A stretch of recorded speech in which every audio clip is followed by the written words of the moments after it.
Bonjour, nous allons traiter la semaine 3 du MOOC Les fonctions cellulaires et qui concerne les synthèses cellulaires. Cette semaine est conçue par l'équipe de ce MOOC-là, qui sont professeur Touria Boussawara, professeur Hafid Amsaouri et professeur Abdelilah Braksa. Les synthèses cellulaires sont assurées par le système endomembranaire constitué du réticulum endoplasmique, l'appareil de Golgi et de vésicules, et par le flux ou trafic de molécules en synthèse et maturation ou complexation. Le système endomembranaire assure un flux ou trafic de substances contenues dans des vésicules à partir du réticulum endoplasmique où ils sont synthétisés vers la membrane plasmique en passant par l'appareil de Golgi où ils subissent la maturation ou complexation. À droite, vous avez en bas le système endomembranaire constitué par le réticulum endoplasmique en jaune. Il synthétise des vésicules qui bourgeonnent des vésicules, synthétise des produits bourgeonnants dans des vésicules qui s'associent à l'appareil de Golgi au milieu avec différents saccules. Dans l'appareil de Golgi, il y a maturation et complexation de ces produits qui après vont vers la membrane plasmique après leur maturation. Aussi, vous avez un appareil de Golgi avec les différents saccules. L'URL donc là d'une animation Harvard Cell illustre bien donc le système endomembranaire et son fonctionnement. Le réticulum endoplasmique maintenant, il se présente sous deux formes. Le réticulum endoplasmique est granuleux ou REG, constitué par des cavités aplaties, des ribosomes pour la synthèse des protéines et qui est abondant dans les cellules du pancréas exocrine. Le REL, ou réticulum endoplasmique lisse, est constitué de cavités tubulaires, lisses, sans ribosomes, pour la synthèse des protéines, des hormones stéroïdiennes et pour le stockage du calcium. Il est abondant dans les cellules lutéales de l'ovaire, dans les cellules de Leydig et dans les cellules surrénales. À droite, vous avez en haut le schéma du RE, REG et REL, lisse cavité tubulaire et REG cavité aplatie avec des ribosomes, comme vous les voyez là, avec des petites pointes. En bas, vous avez la photo du RE.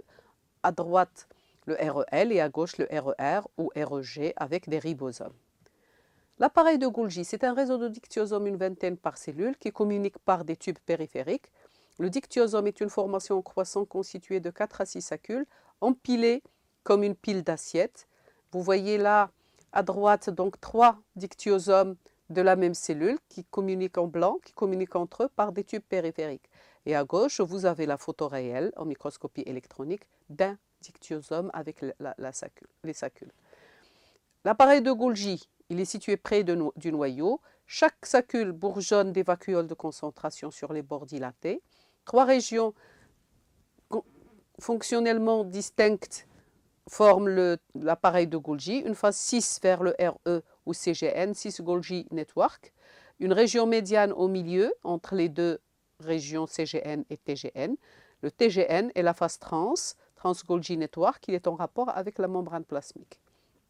Et les constituants progressent du RE vers la phase 6, puis vers la phase médiane, puis vers la phase trans, et puis vers la membrane plasmique. À chaque station ou phase, vous avez des réactions de maturation données spécifiques de chaque région ou phase. Le lysosome maintenant, c'est l'un des types des vésicules du système endomembranaire. C'est l'appareil digestif de la cellule.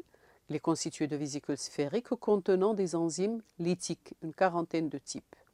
Les enzymes lytiques du lysosome sont des hydrolases acides avec un pH 3 à 5 qui dégradent les substances exogènes d'hétérophagie ou endogènes de l'autophagie. Ici, l'autophagie montre que la cellule digère des substances endogènes telles que ces organites ou des molécules usées ou altérées, comme vous le voyez là sur le schéma, ci-bas. Et l'hétérophagie, comme le montre le schéma de droite, permet à la cellule de digérer des substances exogènes qui peuvent être des antigènes, bactéries, virus ou des nutriments. Alors, il s'agit de la phagocytose assurée par les macrophages, les granulocytes et les ostéoclastes qui sont des phagocytes types, ou pour les nutriments, toutes les cellules permettent donc de capter ou de phagocyter des substances nutritives. Le lysosome, sa membrane est fortement glycosylée pour le protéger contre les hydrolases acides. Cette membrane est riche en pompe H+, qui acidifie son contenu et active la digestion.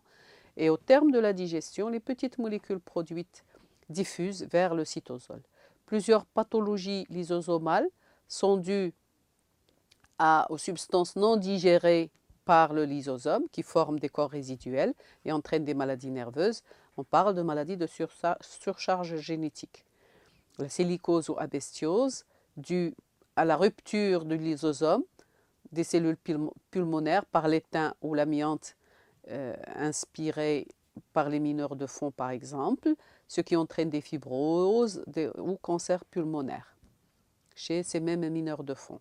La goutte, elle est entraînée par des cristaux d'urate dû à une alimentation riche en protéines ou à des troubles métaboliques des purines, ce qui entraîne une inflammation chronique des articulations, qui est le signe clinique de l'arthrite. L'endosome, maintenant, c'est un compartiment cellulaire qui résulte de la fusion de plusieurs vésicules. Ces vésicules peuvent être des vésicules d'endocytose, phagocytose, pinocytose ou autophagie, qui constituent l'endosome précoce, et de vésicules provenant du Golgi et contenant des hydrolases acides. C'est l'endosome tardif. Les vésicules d'autophagie aussi s'associent aux vésicules d'endocytose pour former l'endosome précoce. Alors, les pompes H+ de l'endosome acidifient son contenu et facilitent la digestion des produits. Ici, vous avez un endosome précoce qui résulte de la fusion de plusieurs vésicules d'endocytose, l'endocytose par récepteur en vert, l'endocytose, la pinocytose avec les petits points bleu ciel, et la phagocytose là avec la vésicule qui contient du rouge.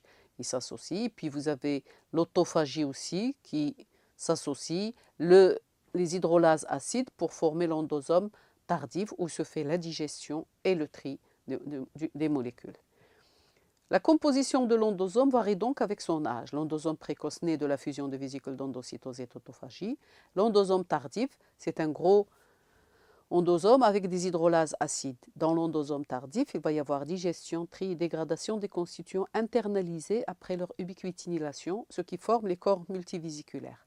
Le corps multivésiculaire contient des éléments à dégrader, comme vous le voyez là, avec des substances à dégrader, des mitochondries usées d'autophagie ou d'hétérophagie.